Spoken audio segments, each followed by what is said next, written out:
grease all over, wastes propane. We're gonna see what happens. About 7 minutes in. I had to move around a little bit. Nice sizzling. The grease from the bacon is going down into the fire, which keeps the fire burning nice and hot. So hot I have to move out of the way. Alright, so now the grease has started on fire. I'm not exactly sure what to do. I'm trying to decide what I did wrong. Alright, so the grease caught fire.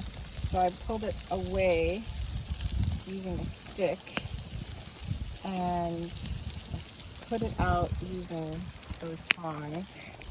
Now I just have to put it back on the fire.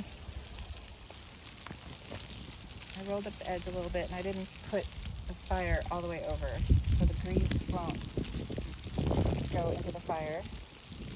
Next time we could use one of those foil cookie sheets, or I just have to roll up all the edges really good.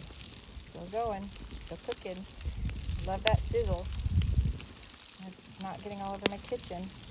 All right, 20 minutes I like it really crispy. So maybe 15 if you're not a big crispy fan. And all I have to do is let that cool off and throw it in the garbage or burn it. Yay, no cleanup. And that's how you make BLTs with a campfire. No mess, no water. Yummy.